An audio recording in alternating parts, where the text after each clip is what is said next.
प्रधानमंत्री साहब का दौरा सी पंजाब का, उन्होंने फिरोजपुर दे विच आना सी।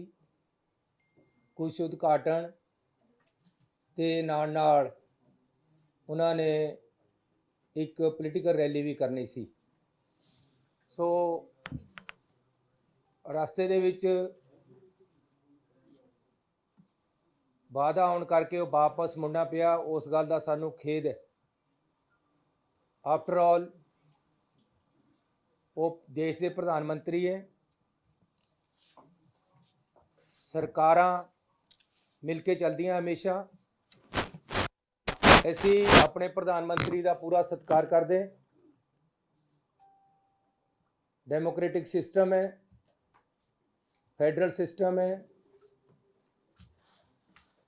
चुनी हुई सरकारां है।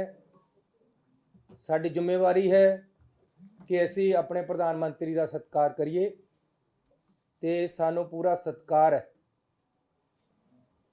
मैं आप उन्होंने रिसीव करन ते उन्हां दे नाल रहना सी। पहला तो प्रोग्राम बनिया सी कि मैं उन्होंने बठिंडे रिसीव करना है। उस तो बाद हैलीकैप्टर दे विच मैं उन्हां दे नाल जाना सी। फिरोजपुर जाके उन्हां दे नाल एक मीटिंग भी अटेंड करनी सी। उस तो बाद उन्होंने एक पोलीटिकल रैली करनी सी। उत्थे साडा जाण दा प्रोग्राम नहीं सी। ये बाद दे विच बनी है पोलीटिकल रैली दी प्रोग्राम, लेकिन उन्हां दा पार्टी दा प्रोग्राम सी। लेकिन कल हर किसी नूं जिन्हें भी प्राइम मिनिस्टर साहब के नेड़े जाना है उन्होंने अपना कोरोना टेस्ट कराना पैंदा है। तो कल मैं तो अपने दफ्तर के बंदियां दा जिन्होंने मेरे नाल जाना सी उन्हां दा कोरोना टेस्ट कराया। तो मेरे हर टाइम नाल रहने वाले हुसन लाल जी जिहड़े कि साडे प्रिंसीपल सैकटरी है वो कोरोना पॉजिटिव आ गए। मेरा एक PA हरी सिंह सरकारी तौर पर जिहड़ा साडे नाल है वो कोरोना पॉजिटिव आ गया। इस करके मैं अपनी जिम्मेवारी समझी कि मैनू इस हालत दे विच जाना चाहिए कि नहीं जाना चाहिए, क्योंकि वो मेरे इन टच है। प्रधानमंत्री जी बहुत ही कीमती शख्सियत होंगे हैं, उन्होंने इन टच आना। इस तरह जद कि मेरे in touch they which corona वाला बंदा आया हुआ है, जाना चाहिए कि नहीं। मैं इस बारे राती अपनी कैबिनेट के नाल दी राय मंगी। कैबिनेट ने मैनू राय दी कि सानू प्रधानमंत्री जी के ऑफिस नू दस देना चाहिए है कि मैं करोना पॉजिटिव दे टच विच आया। इस करके मैनू आदेश दिते जान कि मैं थोड़ा स्वागत करन उत्थे पहुँचा कि ना पहुँचा। उत्थों सानू लिखती तौर पर आदेश आया WhatsApp ते मैसेज कि हिमाचल ते हरियाणे दे मुख मंत्री भी BC से जुड़ रहे, तुसी भी BC से जुड़ जाओ, थानू फिर इस हालत च ना चाहिए। इसलिए मैं अपने फाइनांस मिनिस्टर मनप्रीत बादल जी की ड्यूटी लगाई कि वह प्रधानमंत्री जी का बठिंडे हवाई अड्डे ते स्वागत करन ते नाल ही मैं अपने डिप्टी CM ते फिरोजपुर के MLA पिंकी जी की ड्यूटी लगाई कि वह उन्हां दा फिरोजपुर दे विच स्वागत करन। कंटिन्यू कर लिए चल जाएगा, बिजली आ गई। तो उस तरह साडे फाइनांस मिनिस्टर मनप्रीत बादल जी ने उन्होंने बठिंडे स्वागत किया। तो साडे डिप्टी CM ते साडे MLA उन्होंने स्टेज ते वेट कर रहे सी। जिहड़ा कल मैनू जब इत्थे कैबिनेट मीटिंग इसे कमरे चल रही सी, लगभग 8 बजे के लगभग होम मिनिस्टर साहब का टैलीफोन आया कि चन्नी जी उत्थे साडे रैली विच आने वाले बंदियां नूं शायद रोकिया जाए। कुछ एजीटेटर आके सड़कों ते बैठ गए है, चारे पासे सड़कों ते बैठण की उन्हां दी योजना है, उन्होंने तुरंत हटाओ। मैं कहा जी असी हर एहतियात वरतांगे, रैली दे विच सेफ तरीके नाल बंदे आण, असी इहदी पूरी कोशिश करांगे। ते असी ਰਾਤ ਨੂੰ 3 ਵਜੇ ਤੱਕ ਕੋਸ਼ਿਸ਼ ਕਰਕੇ ਜਿੰਨੇ ਵੀ ਕਿਸਾਨ ਰੈਲੀ ਤੇ ਸੜਕਾਂ ਤੇ ਬੈਠੇ ਸੀ ਉਹਨਾਂ ਨੂੰ ਉਠਾਇਆ। ਇਹਦੇ ਵਿੱਚ ਕਿਉਂਕਿ 5 ਦਿਨਾਂ ਤੋਂ ਕੇਂਦਰ ਦੀਆਂ ਏਜੰਸੀਆਂ IB SPG ਪ੍ਰਧਾਨ ਮੰਤਰੀ ਦੀ ਜਿੰਨੀ ਸਿਕਿਉਰਿਟੀ ਹੈ ਉਹਨਾਂ ਦੀਆਂ ਟੀਮਾਂ ਉੱਥੇ ਆ ਕੇ ਫਿਰੋਜ਼ਪੁਰ ਦੇ ਵਿੱਚ ਬੈਠੀਆਂ। ਉਹ ਆਪ ਹਰ ਚੀਜ਼ ਨੂੰ ਮੋਨੀਟਰ ਕਰ ਰਹੀਆਂ। ਉਹਨਾਂ ਦਾ ਹੀ ਸਾਰਾ ਪ੍ਰੋਗਰਾਮ ਉਹਨਾਂ ਦੇ ਅੰਡਰ ਹੈ। ਉੱਥੇ ਦਾ ਸਾਰਾ ਕੰਮ ਉਹਨਾਂ ਨੇ ਸੰਭਾਲਿਆ ਹੋਇਆ ਸੀ। ਇਸ ਲਈ ਉਹਨਾਂ ਨੇ ਵੀ ਨਾਲ ਸਾਡੇ ਰਾਜ ਨਾਲ ਪੂਰੀ ਕੋਸ਼ਿਸ਼ ਕੀਤੀ। BJP ਦੇ ਇੱਕ ਸ਼ਿਖਾਵਤ ਜੀ ਹੈ, ਉਹਨਾਂ ਨੇ ਕਿਸਾਨਾਂ ਦੇ ਨਾਲ ਮੀਟਿੰਗਾਂ ਕੀਤੀਆਂ ਕਿ ਰਸਤੇ ਖਾਲੀ ਕਰਵਾ ਦਿੱਤੇ ਜਾਣ। ਅਲਟੀਮੇਟਲੀ ਰਾਤ ਨੂੰ 2-3 ਵਜੇ ਤੱਕ ਅਸੀਂ ਸਫਲ ਹੋ ਗਏ ਕਿ ਰਸਤੇ ਖਾਲੀ ਕਰਾ ਦਿੱਤੇ। ਉਹਦੇ ਵਿੱਚ ਰਾਤ ਨੂੰ 1:30 ਵਜੇ ਮੈਨੂੰ ਟੈਲੀਫੋਨ ਆਇਆ ਸਾਡੇ ਚੀਫ ਸੈਕਟਰੀ ਦਾ ਕਿ ਜੀ ਜਿਹੜੇ ਐਜੀਟੇਟਰ ਹੈ ਉਹ ਇਹ ਗਰੰਟੀ CM ਆਫਿਸ ਵੱਲੋਂ ਮੰਗਦੇ ਹੈ ਕਿ ਜੀ ਅਸੀਂ ਤਾਂ ਉੱਠਾਂਗੇ, ਸਾਨੂੰ ਪ੍ਰਾਈਮ ਮਿਨਿਸਟਰ ਸਾਹਿਬ ਤੋਂ ਗਰੰਟੀ ਦਵਾਈ ਜਾਵੇ ਕਿ ਉਹ ਉਹਨਾਂ ਨਾਲ ਮੀਟਿੰਗ ਕਰਨਗੇ। ਮੈਂ ਉਹਨਾਂ ਨੂੰ ਕਿਹਾ ਹੁਣ ਰਾਤ ਨੂੰ ਪ੍ਰਾਈਮ ਮਿਨਿਸਟਰ ਸਾਹਿਬ ਨਾਲ ਤਾਂ ਹੋ ਨਹੀਂ ਸਕਦੀ ਗਰੰਟੀ, ਤੁਸੀਂ ਮੇਰੇ ਆਫਿਸ ਵੱਲੋਂ DC ਤੋਂ ਲਿਖਾ ਕੇ ਦੇ ਦਿਓ ਕਿ ਅਸੀਂ ਤੁਹਾਨੂੰ ਪ੍ਰਾਈਮ ਮਿਨਿਸਟਰ ਸਾਹਿਬ ਦਾ ਟਾਈਮ ਦਵਾ ਦਾਂਗੇ, ਤੁਸੀਂ ਰਸਤੇ ਖਾਲੀ ਕਰ ਦਿਓ। ਅਲਟੀਮੇਟਲੀ ਰਾਤ ਨੂੰ ਕਿਸਾਨ ਮੰਨ ਗਏ, ਉਹਨਾਂ ਨੇ ਰਸਤੇ ਖਾਲੀ ਕਰਤੇ ਤੇ ਸਾਰੇ ਰਸਤੇ ਸਮੂਥਲੀ ਚੱਲਣ ਲੱਗ ਗਏ। ਉਸ ਤੋਂ ਬਾਅਦ ਮੈਂ ਰਾਤ ਨੂੰ ਲਗਭਗ 1:45 ਵਜੇ IB ਦੇ ਡਾਇਰੈਕਟਰ ਸਾਹਿਬ ਨੂੰ ਟੈਲੀਫੋਨ ਕੀਤਾ ਹੈ। ਬਾਈ ਚਾਂਸ ਉਹਨਾਂ ਨੇ ਚੱਕਿਆ ਨਹੀਂ। ਮੈਂ DGP ਨੂੰ ਕਿਹਾ ਕਿ ਉਹਨਾਂ ਦਾ ਮੈਨੂੰ ਨੰਬਰ ਭੇਜੋ ਪਹਿਲਾਂ। ਉਹਨਾਂ ਨੇ ਮੈਨੂੰ ਨੰਬਰ ਭੇਜਿਆ। ਮੈਂ ਆਪ ਉਹਨਾਂ ਨੂੰ ਕਾਲ ਕੀਤੀ ਕਿ ਹਾਲਾਤ ਬਿਲਕੁਲ ਕਲੀਅਰ ਹੋ ਗਏ ਆ ਉਹਨਾਂ ਨੂੰ ਦੱਸਣ ਵਾਸਤੇ ਤੇ ਉਹਨਾਂ ਦੀ ਰਾਏ ਪੁੱਛਣ ਵਾਸਤੇ, ਲੇਕਿਨ ਉਸ ਸਮੇਂ ਉਹ ਚੱਕ ਨਹੀਂ ਸਕੇ। 3 ਵਜੇ ਤੱਕ ਇਹ ਕੰਮ ਅਸੀਂ ਕੀਤਾ ਹੈ। ਸਵੇਰੇ ਲਗਭਗ 6:30 ਵਜੇ ਮੈਨੂੰ IB ਡਾਇਰੈਕਟਰ ਦਾ ਟੈਲੀਫੋਨ ਆਇਆ। ਪਹਿਲਾਂ ਮੈਂ ਨਹੀਂ ਚੱਕ ਸਕਿਆ, ਕੁਝ ਮਿੰਟਾਂ ਬਾਅਦ ਮੈਂ ਉਹਨਾਂ ਨੂੰ ਕੀਤਾ, ਉਹਨਾਂ ਨਾਲ ਡਿਸਕਸ ਕੀਤਾ। ਉਹਨਾਂ ਨੇ ਮੈਨੂੰ ਦੱਸਿਆ ਕਿ ਰਾਤ ਸਾਰਾ ਠੀਕ ਹੋ ਗਿਆ, ਸਾਰੀ ਪੁਲਿਸ ਨੇ ਬੜੀ ਮਦਦ ਕੀਤੀ ਹੈ, ਸਾਡੇ DG ਵੀ ਖੁਸ਼ ਸੀ, ਸਾਰਾ ਕੁਝ ਠੀਕ ਹੋਇਆ। ਇਹ ਰਸਤੇ ਅਸੀਂ ਜਿਹੜੀ ਰੈਲੀ ਹੋਣੀ ਸੀ ਉਹਨਾਂ ਵਾਸਤੇ ਖਲਵਾਏ ਸੀ, ਉਹਨਾਂ ਦਾ ਹੀ ਪ੍ਰੋਗਰਾਮ, ਕਿਉਂਕਿ ਤਾਂ ਕਿ ਕੋਈ ਰੈਲੀ ਵਿੱਚ ਆਉਣ ਵਾਲੇ ਬੰਦੇ ਨੂੰ ਅਸੁਵਿਧਾ ਨਾ ਹੋਵੇ। ਅਸੀਂ ਜਿਹੜੇ ਕਿਸਾਨ ਐਜੀਟੇਸ਼ਨ ਕਰ ਰਹੇ ਸੀ ਉਹਨਾਂ ਨੂੰ ਇਹ ਭਰੋਸਾ ਦੇ ਦਿੱਤਾ ਸੀ ਕਿ ਆਪ ਜੀ ਨੂੰ ਸਾਰਿਆਂ ਨੂੰ, ਤੁਹਾਡੇ ਲੀਡਰਾਂ ਨੂੰ, ਉਹਨਾਂ ਵਿੱਚੋਂ ਅਸੀਂ ਪ੍ਰਾਈਮ ਮਿਨਿਸਟਰ ਸਾਹਿਬ ਤੋਂ ਮੀਟਿੰਗ ਦਾ ਟਾਈਮ ਦਵਾ ਦਾਂਗੇ। ਇਸ ਗੱਲ 'ਤੇ ਸਹਿਮਤੀ ਹੋ ਗਈ ਸੀ, ਕੋਈ ਉੱਥੇ ਐਜੀਟੇਸ਼ਨ ਰਿਹਾ ਨਹੀਂ ਸੀ। ਉਸ ਤੋਂ ਬਾਅਦ ਸਵੇਰੇ ਪ੍ਰਧਾਨ ਮੰਤਰੀ ਜੀ ਦਾ ਜਿਹੜਾ ਪ੍ਰੋਗਰਾਮ ਸਾਨੂੰ ਆਇਆ ਸੀ ਉਹ ਮੈਂ ਤੁਹਾਨੂੰ ਦੱਸਣਾ ਚਾਹੁੰਦਾ ਕਿ ਇਹ ਮਿੰਟ ਟੂ ਮਿੰਟ ਪ੍ਰੋਗਰਾਮ ਪ੍ਰਧਾਨ ਮੰਤਰੀ ਜੀ ਵੱਲੋਂ ਆਇਆ ਹੈ, ਉਹਨਾਂ ਦੇ ਆਫਿਸ ਵੱਲੋਂ ਆਇਆ ਹੈ। ਸਾਨੂੰ ਉਹਦੇ ਵਿੱਚ ਕੋਈ ਵੀ ਕਿੰਤੂ ਪਰੰਤੂ ਕਰਨ ਦਾ ਜਾਂ ਕੋਈ ਵੀ ਸਾਨੂੰ ਹੁਕਮ ਨਹੀਂ ਸੀ।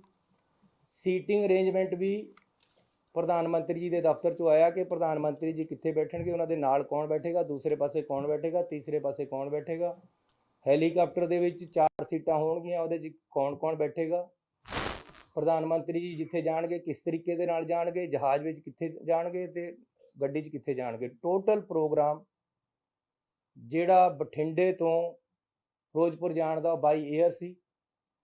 3 ਹਵਾਈ ਅੱਡੇ ਜਿੱਥੇ ਹੈਲੀਪੈਡ ਉਹ ਫਿਰੋਜ਼ਪੁਰ ਦੇ ਵਿੱਚ ਬਣਾਏ ਗਏ ਤਾਂ ਕਿ ਪ੍ਰਧਾਨ ਮੰਤਰੀ ਜੀ ਕਿਸੇ ਵੀ ਜਗ੍ਹਾ ਉਤਰ ਸਕਦੇ, ਇੱਕ 'ਚ, ਦੂਜੇ 'ਚ, ਤੀਜੇ 'ਚ।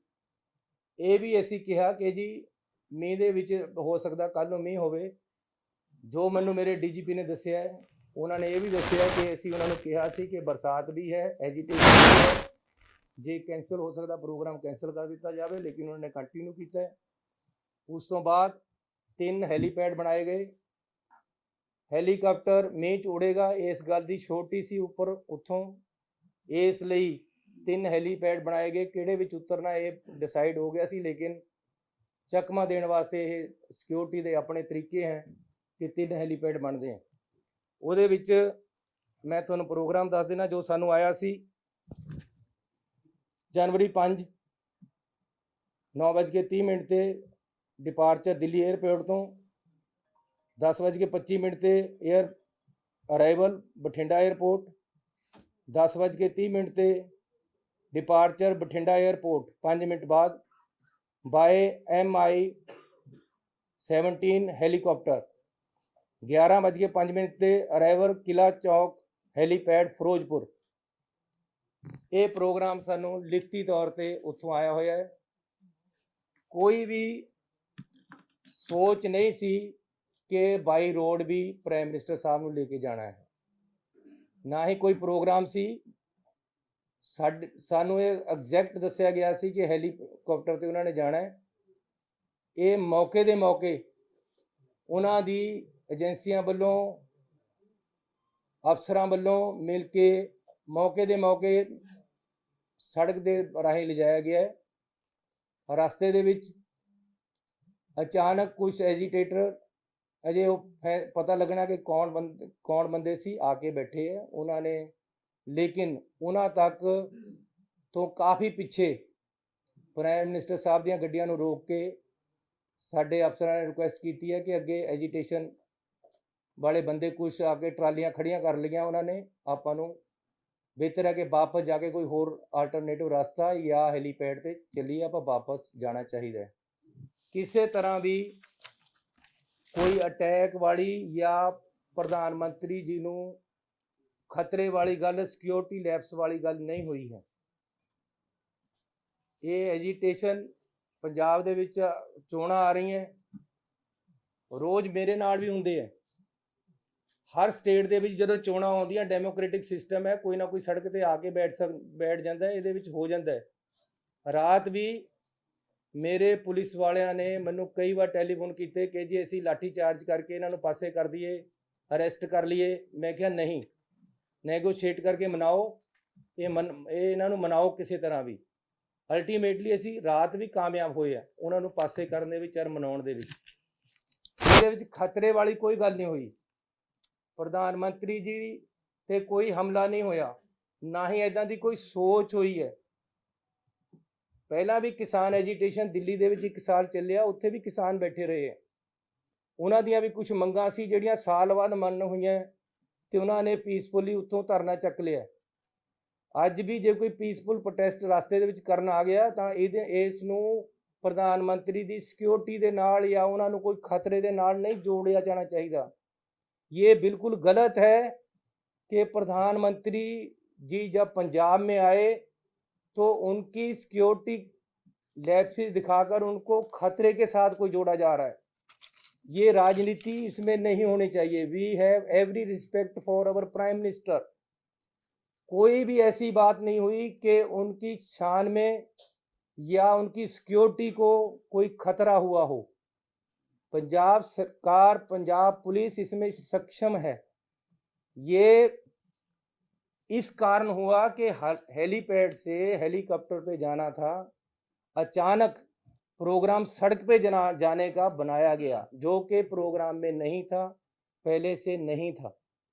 फिर भी आगे एजिटेटर बैठे हैं, पीछे काफ़ी पीछे गाड़ियां रोककर बता दिया गया कि आगे एजिटेशन वाले एकदम सड़क पे आकर बैठ गए। अब सड़क पे एकदम कोई ट्राली लगाकर बैठ जाए, उसको हटाने में 10, 15, 20 मिनट, आधा घंटा लग जाता है। इसलिए सेफ साइड के लिए प्रधानमंत्री जी को बोला गया कि आप पीछे आ जाएं, हम अदर रूट या बाई हेलीपैड आपको ले चलते हैं। लेकिन उन्होंने वापस जाने का फैसला किया। सो मैं पंजाब सरकार की तरफ से आपको क्लियर करने आया हूँ कि इसमें किसी भी तरह का कोई खतरे वाली बात नहीं थी, ना ही हुई है। ये टोटली एक पीसफुल एजिटेटर आकर अचानक सड़क पे बैठ गए, जिस सड़क पे हमारा जाने का कोई प्रोग्राम नहीं था। प्रोग्राम हेलीपैड के साथ जाने, हेलीकॉप्टर पे जाने का था, और किसी तरह का कोई खतरा यहाँ नहीं है और नहीं था, ना ही प्रधानमंत्री जी को ऐसा हुआ है। लेकिन फिर भी प्रधानमंत्री जी को या उन्होंने अपने तरीके से उनकी टीम ने फैसला वापस जाने के ले लिया, जबकि हेलीकॉप्टर से जा सकते थे, अदर रूट से भी जा सकते थे, लेकिन वो वापस गए हैं। हमें इस चीज़ का खेद है। हमें पीड़ा है। हम अपने प्रधानमंत्री जी को पूरा सत्कार और प्यार देते हैं और देते रहेंगे। बीजेपी के जो नेता प्रेस कॉन्फ्रेंस करके सरकार को या रिलेशन खराब करने की बात कर रहे हैं, ऐसी बात मत करें। ये पॉलिटिक्स नहीं है, हम राजनीति इसी बातों में नहीं करते हैं। अगर प्रधानमंत्री जी हमारे आएंगे तो कुछ देकर ही जाएंगे पंजाब को, और हम चाहते हैं। मेरा लेक्चर तैयार करा पड़ा था, मैं बीसी पे इंतजार कर रहा था उनको बोलने के लिए कि प्रधानमंत्री जी ने आना है। मैंने 100 कुछ सोचा था उनको जी आया कहने के लिए, उनको वेलकम करने के लिए। मैंने 100 कुछ सोचा था उनसे मांगने के लिए पंजाब के लिए। हमारी ऐसी सोच नहीं है। अगर ये कोई बीजेपी का नेता अगर ऐसी बात करता है, ये राजनीति है, राजनीति मत करें। किसान एजिटेशन पे हैं, आज से नहीं है, 1 साल से हैं। किसानों की कुछ डिमांडें हैं। मैं अपने पंजाब के लोगों पे गोलियां और लाठियां नहीं चलाने वाला हूँ। प्यार से मैंने पूरी रात लगाकर उनको सड़क से उठाया है, और वो मोटिवेट होकर मेरी बात मानकर या सरकार की बात मानकर बीजेपी के नेताओं की बात मानकर प्रधानमंत्री से मिलने के आश्वासन के बाद उठ गए थे। उसके बाद कोई एजिटेशन नहीं था। इस रोड पे हमारा रूट प्लान नहीं था। अचानक कुछ लोग आकर बैठ गए हैं और उनको उठाया प्यार से जा सकता था। कोई किसी तरह का खतरा या हमला नहीं हुआ है। तो फिर भी जो सिक्योरिटी लैप्सेस हुए हैं, अगर ये हैं तो हम इसकी इंक्वायरी भी कराने के लिए तैयार हैं और कराएंगे।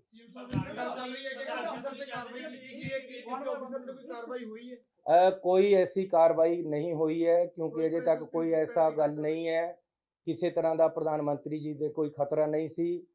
इस नूं त्रोड़ मरोड़ के गल नूं होर पासे लिजाण दी कोशिश किसी पार्टी वालों नहीं करनी चाहिए, ना ही कोई इदां दी गल है। We have every respect for our prime minister. आराम दे नाल, आई एम हियर, आराम से पूछो, प्यार से पूछो, मैं एक का जवाब दूं। बीजेपी के लीडर का कर दिए हैं, बट ਤੁਹਾਡੇ ਜਿਹੜੇ ਸਾਬਕਾ ਮੁੱਖ ਮੰਤਰੀ ਹੈ ਕੈਪਟਨ ਅਮਰਿੰਦਰ ਸਿੰਘ, ਉਹ ਵੀ ਕਹਿ ਰਿਹਾ ਕਿ ਬਹੁਤ ਵੱਡੀ ਲੈਕਸ ਹੋਈ ਹੈ ਕਿ ਅੱਜ ਹੀ ਜਿਹੜਾ ਰਾਸ਼ਟਰਪਤੀ ਰਾਜ ਲਗਾ ਦੇਣਾ ਚਾਹੀਦਾ ਹੈ। देखो, ਅੱਜ नहीं तो 4 दिन ਨੂੰ ਲੱਗਣਾ ਹੀ ਹੈ। ਸਾਨੂੰ ਇਸ ਗੱਲ ਦਾ ਕੋਈ ਖਤਰਾ ਨਹੀਂ ਹੈ। मेरी कोई मुख्यमंत्री शिप या साड़ी कैबिनेट या कांग्रेस पार्टी इस गल ते नहीं खड़ी है, ना ही ऐसी कोई ये कह रहे हैं कि तुसी ना लगाओ। लेकिन मैं ये कह रहा हैं कि अननैसेसरीली राजनीति नहीं होनी चाहिए। ये बिल्कुल ही नॉन पोलिटिकल मसला है। 1 साल तो किसान दिल्ली विच भी बैठे हैं यार, उत्थे क्या हो गया सी? आखिर 1 साल उत्थे नहीं पीसफुली बैठे रहे। उन्होंने क्या ही ना कदे किसी ते अटैक किया है। मैं अपने किसानों ते किवें गोली चलादा, मैं उन्हां ते किवें लाठियां मारा? मैं प्यार नाल ठाल सकदा उन्हां नूं। रात नूं ठालिया ही है। मैनूं रात भी होम मिनिस्टर साहब का टैलीफोन आया कि जी बंदे सड़क ते आके बैठ गए, साड़ी रैली है। प्राइम मिनिस्टर साहब ने तो बाई रोड जाना ही नहीं सी, उन्हां नूं रोकण वास्ते नहीं सी बैठिया कोई। हो सकदा वो एजीटेटर नूं रोकण वास्ते बैठे होण, उत्थे तक तां गया ही कोई नहीं। एक मिनट, राजमीत जी पूछ लेना, राजमीत जी पूछ लेना।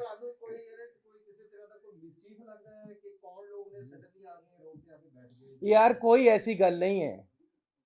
किसानां दियां डिमांडां अजे कुछ खड़ियां हैं, इस करके वो रात मैनू अज तो 15 दिन पहला होम मिनिस्टर साहब का टैलीफोन आया, चन्नी जी वो लोग किसान रेलवे लाइन को रोक कर बैठे हैं, आप उनको हटाओ, जम्मू कश्मीर और यहाँ कोयले आने की प्रॉब्लम है। ऐसे उन्होंने उठाया है, हमने उनको उठाया है, उनसे बातचीत करके यहाँ मैंने खुद बुलाकर मीटिंग की और उनको प्रेरित किया कि भाई नहीं, किसानों का भी नुकसान हो रहा है, देश का नुकसान हो रहा है, आगे भी कोयला जाना है, आप उठो, आप डिमांड बताओ। मैंने उनकी डिमांडें मानी है।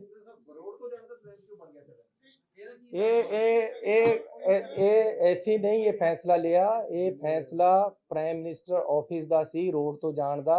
उन्होंने शायद हेलीकॉप्टर वालिया ने कहा होवे कि बारिश ज़्यादा है या मौसम ज़्यादा खराब हो गया, इस करते रोड चले गया। अदरवाइज ये कोई सिक्योरिटी लैप्स वाली गल नहीं है, कोई किसी तरह का खतरा नहीं सी।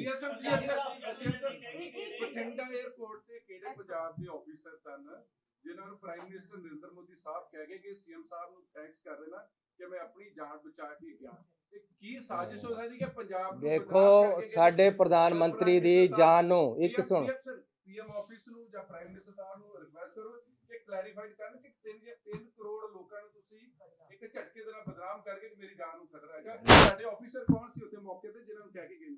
ਮੈਂ ਜੇ ਉਹਨਾਂ ਨੇ ਗੁੱਸੇ ਵਿੱਚ ਕੁਝ ਕਿਹਾ ਹੈ ਜਾਂ ਰਾਜਨੀਤਿਕ ਸੋਚ ਦੇ ਨਾਲ ਕੁਝ ਕਿਹਾ ਹੈ, ਮੈਂ ਇਸ ਤੇ ਟਿੱਪਣੀ ਨਹੀਂ ਕਰਨਾ ਚਾਹੁੰਦਾ। ਲੇਕਿਨ ਜੇ ਉਹਨਾਂ ਨੇ ਕਿਹਾ ਹੈ ਤਾਂ ਮੈਂ ਇੰਨਾ ਜ਼ਰੂਰ ਕਹਿਣਾ ਚਾਹੁੰਦਾ ਕਿ ਪ੍ਰਧਾਨ ਮੰਤਰੀ ਹੈ ਉਹ ਸਾਡੇ, ਉਹਨਾਂ ਦੀ ਜਾਨ ਨੂੰ ਜੇ ਖਤਰਾ ਹੋਏਗਾ ਤਾਂ ਮੈਂ ਆਪਣਾ ਖੂਨ ਉਹਨਾਂ ਤੋਂ ਪਹਿਲਾਂ ਡੋਲਾਂਗਾ। ਇਹ ਪੰਜਾਬੀਆਂ ਦੀ ਫਿਤਰਤ ਹੈ। ਪੰਜਾਬੀ ਮਰ ਨਹੀਂ ਮਰ ਜਾਏਗਾ। एक गल सुन लो, पंजाबी मर नहीं मर जाएगा, अपना खून डोल देगा, लेकिन घर आए मेहमान ते कदे अटैक नहीं करेगा। नंबर 1। नंबर 2, घर आए मेहमान ते कोई अटैक हुंदा तां अपनी छाती पहना लाएगा।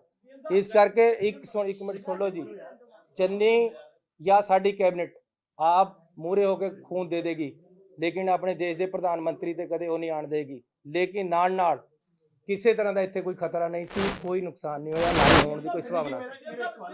ਜਦੋਂ ਵੀ ਪੀਐਮ ਕਿਤੋਂ ਨਿਕਲਦੇ ਆ ਕਿਤੇ ਜਾਣਾ ਹੈਗਾ ਤਾਂ ਜਿਹੜਾ ਐਸਪੀਜੀ ਹੈ ਉਹ ਰੂਟ ਕਲੀਅਰ ਹੋ ਕੇ ਹੀ ਜਾਣ ਦਿੰਦੀ ਹੈ। ਤਾਂ ਕੀ ਜਦੋਂ ਉੱਥੇ ਵਾਇਆ ਰੋਡ ਵੀ ਅਗਰ ਹੋ ਗਿਆ ਸੀ ਤਾਂ ਕੀ ਐਸਪੀਜੀ ਨੂੰ ਡੀਜੀਪੀ ਨੇ ਉਹਨਾਂ ਨੇ ਕਿਹਾ ਬੀਜੇਪੀ ਨੇ ਕਿ ਸਾਨੂੰ रूट क्लियर दी दी थी, फिर भी किसान बैठे जाएंगे। इसका मतलब तुम झूठ बोला गया। मेरा सवाल मेरा भी सवाल है, नाल जुड़ता ही सवाल है मेरा। अच्छा चलो ये तो मेरा सवाल नाल जुड़ता ही सवाल है। मैं ये पूछना चाह रहा हूं कि जब इतना हाईली वीवीआईपी स्टेट में आता है तो अगर उन्होंने बायर जाना जैसे कि आप कह रहे हैं, उसके बाद भी एक रोड का अल्टरनेटिव रूट रखा जाता है। देखो गल ये है कि साडा तां उत्थे कंट्रोल ही इन्ना नहीं सी। मेन कंट्रोल एसपीजी आईबी उत्थे कर रही सी। मन्नो भी रात भी मैं आईबी दे नाल की गल कीती है, होम मिनिस्ट्री सीधी इन्वॉल्व थी, हजारों आदमी उनका सिक्योरिटी का वहाँ था, और किसी तरह की पंजाब सरकार की कोई ज़्यादा वहाँ रोल नहीं था। लेकिन फिर भी अगर डिसीजन ये हुआ कि भाई रोड जाना है तो ये ज्वाइंट डिसीजन था। अगर ये डिसीजन हुआ है, अगर रास्ते में आकर कोई बैठा है तो वो अचानक बैठा है आकर, पहले से नहीं था। इसलिए इसको अननेसेसरीली सिक्योरिटी के साथ जोड़ना, ये दिस इज एन एजिटेशन। इसको सिक्योरिटी के साथ जोड़ना एक राजनीति हो सकती है, ये सिक्योरिटी के साथ जुड़ी हुई बात नहीं है। अगर 1 साल किसान दिल्ली में बैठ सकते हैं तो क्या वो प्रधानमंत्री जी को या होम मिनिस्टर को या मुझे या किसी और को खतरा था? वो एक राजनीति नहीं थी, वो उनका एजिटेशन पीसफुल एजिटेशन था। यहाँ भी पीसफुल एजिटेशन था, रात हमने एजिटेशन उठाया था, अचानक कोई आकर बैठ गया तो उसमें कोई ये नहीं है कि जी किसी को खतरा था।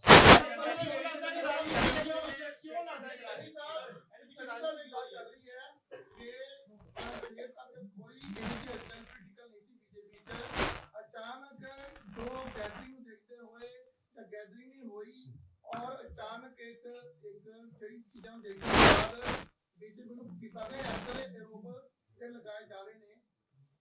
ਤੁਹਾਡੇ ਲੀਡਰ ਬੋਲੇ ਤਾਂ ਉਹਨਾਂ ਦੀ ਕਿਤੇ ਨਾ ਕਿਤੇ ਹੈਗੀ ਸੁਧਾਰ ਕੀ ਹੈ ਜੀ ਗੱਲ ਤੁਹਾਡੇ ਕੰਨ ਤੱਕ ਪਹੁੰਚੀ ਹੈ ਕਿ ਜਿਹੜਾ ਇੱਕ ਅਚਾਨਕ ਜਿਹੜਾ ਰਾਸ਼ੀ ਨੂੰ ਦੇਖਦੇ ਹੋਏ ਜਦ ਭੀੜ ਨਾ ਹੁੰਦੇ ਹੋਏ ਇੱਕ ਮੋਦੀ ਨੇ ਆਪਣਾ ਇੱਕ ਚੁਣਾਵੀ ਰੈਲੀ ਨੂੰ ਕਾਮਯਾਬ ਬਣਾਉਣ ਦੇ ਦੇਖਦੇ ਉਹਨੇ ਇਦਾਂ ਸਟੰਟ ਲਿਆ ਤਾਂ ਮੈਨੂੰ ਲੱਗਾ ਕਿ ਹੋਇਆ।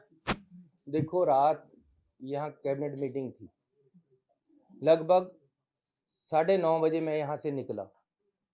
मेरे घर से पहले एकदम 25-50 आदमी मेरी गाड़ी के आगे बैठ गए। मैंने ड्राइवर को बोला अभी पीछे लो गाड़ी, गाड़ी पीछे घुमाई, हम दूसरे रास्ते से घर अपने चले गए। अब मैं ये अगर रात को वही FIR कर देता कि जी ये तो मेरी जान पे पड़े थे, वो जान पे थोड़े पड़े थे यार, उनकी कोई प्रॉब्लम है, वो अनएम्प्लॉयड यूथ था या ETT टीचर थे जो जिनकी नौकरी नहीं लग रही थी या उनकी नौकरी में कोई प्रॉब्लम थी। ऐसे ही एक किसान कोई अत्यावादी नहीं थे, कोई गलत आदमी नहीं थे, ये हो सकता है कोई उनका अपनी प्रॉब्लम हो, इसमें इसको सिक्योरिटी के साथ जोड़ना गलत है। ਉਹਨਾਂ ਦੀ ਐਜੀਟੇਸ਼ਨ ਦਾ ਪੋਲਿਟਿਕਸ ਨਾ ਕੀਤੀ ਜਾਵੇ ਤੁਹਾਡੇ ਕਹਿਣ मैं कह रहा हूँ कि क्यों पॉलिटिक्स कर रहे हो ये? मैं अगर यहाँ से जाता जाता वापस मुड़ सकता हूँ अपने घर को, ये सामने हुआ। अब चंडीगढ़ में यूटी पुलिस है, हमारी भी यहाँ, मेरे साथ भी 10-20 बंदे होते हैं। मैं कहूँ जी मुझे चंडीगढ़ वालों ने अटैक करवा दिया रात, ये कोई बात बनती है? सीएम साहब सुनील जाखड़ होनी कह रहे हैं कि जो कुछ हुआ है अनएक्सेप्टेबल है कि पीएम ਦੇ ਕਾਫਲੇ ਨੂੰ ਸੇਫ ਪੈਸੇਜ इंश्योर ਕੀਤਾ ਜਾਣਾ ਚਾਹੀਦਾ ਸੀ। देखो मैंने तो खुद कहा जी, मुझे खेद है, ये नहीं होना चाहिए था, मैंने कहा है। अब चंडीगढ़ में कौन कौन कर रहे हो जांच कौन कर रहे हो और होता है होने ऐसी बंदे लगावांगे। मुख्यमंत्री से बात हुई, उन्होंने कहा कि साहब को मुख्यमंत्री रहने का कोई अधिकार नहीं है, मैं राष्ट्रपति से बात करूंगा, सरकार को बर्खास्त करूंगा। अरे रात मुझे मुख्यमंत्री के, हरियाणा के मुख्यमंत्री के घर के सामने वो रोका था। सुनो, रात मुझे मुख्यमंत्री हरियाणा के घर के आगे 50 आदमियों, 25-30 आदमियों ने एकदम रोक लिया, आगे आकर बैठ गए। तो अब मैं कहूँ कि हरियाणा का मुख्यमंत्री रिजाइन कर दे? अरे यूटी यहाँ पुलिस है, मुझे रात रोका है, मैं गाड़ी वापस लेकर दूसरे रास्ते किया, मैं अब कहूँ कि यहाँ अमित शाह जी रिजाइन कर दें? किस बात का भाई? अरे ये पहली बात ये है कि this is a political agitation, इसमें सिक्योरिटी लैप्सेस वाली बात नहीं है, खतरे की कोई बात नहीं है।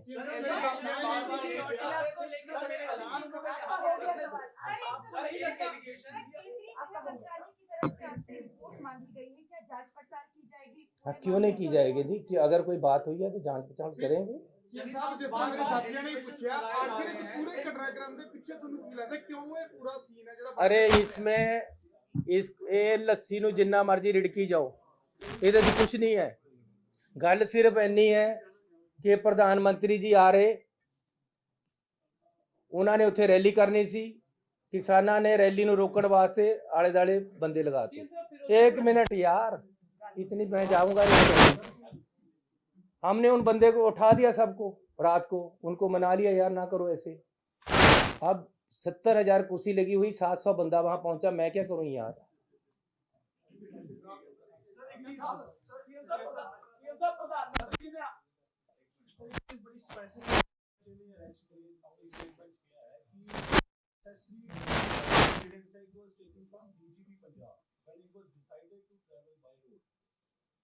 या डीजीपी पंजाब को नेसेसरी होती सी क्योंकि सर ਤੁਸੀਂ ਤਾਂ ਕਹਿ ਰਹੇ ਹੋ ਕਿ ਅਚਾਨਕ ਹੋ ਗਿਆ, लेकिन प्राइम मिनिस्टर ਦਾ ਵੀ प्रोटोकॉल ਹੁੰਦਾ हर चीज ਦਾ ट्रैवल करना, ਉਹ एसपीजी ਦਾ ਆਪਣਾ ਰੋਲ ਹੈ, ਯੂਟੀ ਦਾ ਆਪਣਾ ਰੋਲ ਹੈ, ਪੁਲਿਸ ਦਾ ਆਪਣਾ ਰੋਲ ਹੈ। डीजीपी ਨੇ ਕਲੀਅਰੈਂਸ ਦਿੱਤੀ ਸੀ।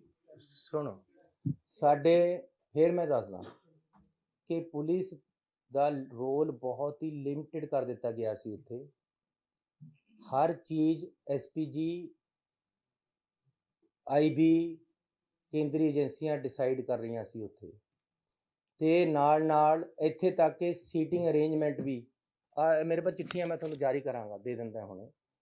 ਸੀਟਿੰਗ ਅਰੇਂਜਮੈਂਟ ਵੀ ਸੀਐਮ ਕਿੱਥੇ ਬੈਠੇਗਾ, ਕੌਣ ਕਿੱਥੇ ਬੈਠੇਗਾ, ਉਹਨਾਂ ਨੇ ਡਿਸਾਈਡ ਕੀਤਾ ਹੈ।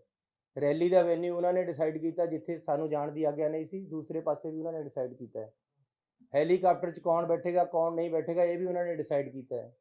ਜਿਹੜਾ ਬਾਈ ਰੋਡ ਜਾਣ ਦਾ, ਇਹ ਵੀ ਉਹਨਾਂ ਦਾ ਜੁਆਇੰਟ ਡਿਸੀਜਨ ਹੈ। ਸਾਡਾ ਪੁਲਿਸ ਅਫਸਰ ਵੀ ਹੋ ਸਕਦੇ ਉਹਦੇ ਵਿੱਚ, ਲੇਕਿਨ ਜੁਆਇੰਟ ਡਿਸੀਜਨ ਹੈ ਇਹਦੇ ਵਿੱਚ। ਇਹ ਮੇਰੀ ਗੱਲ ਸੁਣੋ, ਤੁਸੀਂ ਜਿੰਨਾ ਮਰਜ਼ੀ ਕਰ ਲਓ, ਐਜੀਟੇਟਰ ਆ ਕੇ 5 ਮਿੰਟ ਲਈ ਸੜਕ ਦੇ ਵਿੱਚ ਇੱਕਦਮ ਆ ਕੇ ਬੈਠ ਕੇ ਤੁਸੀਂ ਕੀ ਕਰੋਗੇ? ਤੁਹਾਨੂੰ ਇਹੀ ਕਹਿਣਾ ਪਏਗਾ ਠੀਕ ਹੈ ਜੀ ਆਲਟਰਨੇਟਿਵ ਰੂਟ ਲੈ ਲੈਂਦੇ ਆ, ਜਾਂ ਆਪਾਂ 10 ਮਿੰਟ ਇੱਥੇ ਰੁਕ ਜਾਂਦੇ, ਅਸੀਂ ਉਹਨਾਂ ਨੂੰ ਅੱਗੇ ਪਾਸੇ ਕਰ ਦਈਏ। ਇਸ ਤੋਂ ਜ਼ਿਆਦਾ ਕੁਝ ਵੀ ਗੱਲ ਨਹੀਂ ਹੈ। ਸਰ ਮੇਰਾ ਦੁਬਾਰਾ ਸਵਾਲ ਹੈ ਕਈ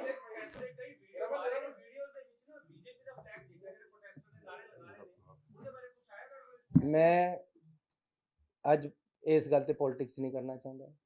ਮੈਂ ਤੁਹਾਨੂੰ ਉੱਥੇ ਰੈਲੀ ਦੇ ਵਿੱਚ ਇਕੱਠ ਨਹੀਂ ਹੋਇਆ, ਇਹ ਵੀ ਇੱਕ ਕਾਰਨ ਹੋ ਸਕਦਾ, ਕਿਹਾ ਨਹੀਂ। ਮੈਂ ਤੁਹਾਨੂੰ ਨਹੀਂ ਕਹਿੰਦਾ ਕਿ ਜੀ ਉੱਥੇ ਝੰਡੇ ਬੀਜੇਪੀ ਦੇ ਆ ਰਹੇ ਸੀ। ਯਾਰ ਕਿਆ ਇਹਨਾਂ ਗੱਲਾਂ 'ਚ ਪੈ ਕੇ ਰੁ ਰਹੇ? ਅਲਟੀਮੇਟਲੀ ਗੱਲ ਇਹ ਹੈ ਕਿ ਇਹ ਇੱਕ एजिटेशन सीगा, एजिटेशन वाले आगे रुके हुए सी और बीएम साहब को पीछे रुककर बता दिया गया आगे एजिटेशन वाले आ गए हैं, हमें रूट चेंज करना पड़ेगा। उन्होंने वापस जाने का इरादा कर लिया। ये उनका इरादा है, हम नहीं रोक सकते। मेरा फिर सवाल है, सिक्योरिटी ब्रीच आजकल फैशन हो चुका है, ਤੁਸੀਂ ਵੀ ਕਈ ਵਾਰ ਪ੍ਰਾਈਮ ਮਿਨਿਸਟਰ ਸਾਹਿਬ ਨੇ ਕਈ ਵਾਰ ਆਪ ਤੋੜੀ ਹੈ। ਮੇਰਾ ਕੰਸਰਨ ਇਹ ਆ ਪ੍ਰਾਈਮ ਮਿਨਿਸਟਰ ਜਿਹੜਾ ਉਹਨਾਂ ਦੇ ਮਾਇਨੇ ਕੀ ਹੈਗੇ ਨੇ, ਮਰੀਜ਼ ਸਾਡੇ ਵਿੱਚ ਪੋਲੀਟੀਸ਼ੀਅਨ ਖੁਦ ਤੋੜ ਦਿੰਦੇ ਹੈਗੇ ਨੇ, ਤੁਸੀਂ ਵੀ ਕਈ ਵਾਰ ਤੋੜੀ ਆ, ਪ੍ਰਾਈਮ ਮਿਨਿਸਟਰ ਸਾਹਿਬ ਨੇ ਕਦੇ ਤੋੜੀ ਆ, ਜਿਹੜਾ ਆਫੀਸਰ ਹੈ ਉਹ ਸਸਪੈਂਡ ਹੋ ਜਾਂਦਾ। ਪ੍ਰਾਈਮ ਮਿਨਿਸਟਰ ਦੇ ਕੀ ਮਾਇਨੇ ਹੈਗੇ ਜਿਹੜੇ सर मैं आपकी बात को समझता हूँ, लेकिन मैं बोलता नहीं, अपने अपने अंदाज है। मैं शरीफ सोच से चलता हूँ, मुझे कोई गाली दे देता है, मैं कहता है यार ठीक है तू अच्छा बंदा है, यही समझ लो कि मुझे गाली दी है तो मैं कह रहा हूँ तुम अच्छे बंदे। लेकिन प्रधानमंत्री बड़े हैं, मेरे से बड़े हैं उम्र में, मेरे से बड़े हैं ओहदे में, उनको एजिटेशन वालों ने आगे रोका है, वो पीछे रुक गए हैं, किसी तरह का जान माल का खतरा नहीं था। लेकिन अगर उन्होंने गुस्से में या राजनीतिक तौर पे कुछ मुझे कह दिया है, मुझे एक्सेप्टेड है, मैं उनको जवाब नहीं देना चाहता। मैं उनको कहता हूँ खुश आमदीद आप फिर आओ, लेकिन हम आगे से अच्छे इंतजाम करेंगे, आपको ऐसी दिक्कत नहीं आएगी।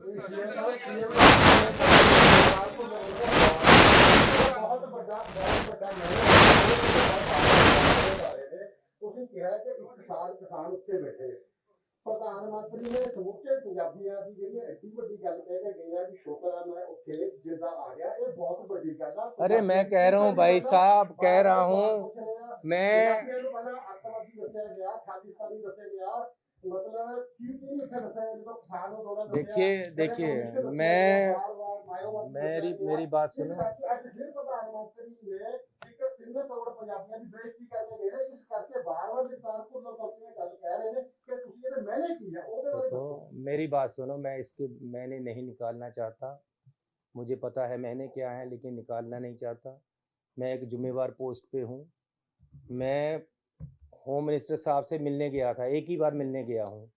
मैंने उनको हाथ जोड़कर एक बात कही थी, मैं ये कसम खा के कह सकता हूँ, जो मैं क्या बता रहा हूँ वो सच है कि होम मिनिस्टर साहब मैं हाथ जोड़कर कहता हूँ, चुनाव आने वाले हैं, कोई मुख्यमंत्री बने, कोई पार्टी जीते, मुझे इससे मतलब नहीं है। ये मैंने कहा था, फिर रिपीट कर रहा हूँ कि होम मिनिस्टर साहब मैं हाथ जोड़कर कहता हूँ कि चुनाव आ रहे हैं, कोई मुख्यमंत्री बने, कोई पार्टी जीते, इससे मतलब नहीं है। लेकिन एक कृपा करना, एक मैं आपसे रिक्वेस्ट करता हूँ कि पंजाब में सद्भावना, आपसी प्यार बना रहे, पंजाब में किसी तरीके से भी कोई भी गड़बड़ ना हो इलेक्शन में, इसका जरूर ध्यान रखना। ये मैं उनको रिक्वेस्ट करके आया था। अब अगर फिर भी राजनीति होगी तो वो गलत होगा। सर, आप पर भी आरोप लगाए जा रहे हैं। बीजेपी नेता मीनाक्षी लेखी का कहना है कि जहां पर रोका गया था प्रधानमंत्री के काफिले को, उस वक्त जेपी नड्डा की तरफ से आपको फोन किया गया, लेकिन आपने उठाया नहीं। क्या आपको कोई फोन आया? देखो मुझे कोई टेलीफोन उनका नहीं आया। हाँ, होम मिनिस्टर साहब का टेलीफोन आया था। उन्होंने मुझे कहा कि वहाँ कुछ एजिटेटर आ गए हैं, ये गलत हो गया है, प्रधानमंत्री जी ने वापस आने का निर्णय ले लिया है। मैंने कहा जी इसकी क्या बात है, मैं आपके पास भी आ जाऊंगा और हमारी तरफ से किसी तरह का कोई गलती नहीं हुई है, चेक कर लेते हैं क्या बात है। ये मुझे उनका टेलीफोन आया और किसी का टेलीफोन मुझे नहीं आया दिल्ली से। जो मुझे कोई टेलीफोन करता है, मेरे पास टेलीफोन है, मैं उसी समय उठा लेता हूँ, नहीं तो मेरे साथ 2-4 आदमी होते सरकार के, वो मेरी बात करा देते हैं। मेरी होम मिनिस्टर साहब ने भी किसी मेरे साथी ने, मेरे साथ जो IAS थे, उनके टेलीफोन पे बात हुई। नहीं सर, कारी जी नहीं, ऐसी कोई गल नहीं है। So thank you very much ji. यार हुण आ गल निबेड़ लईए।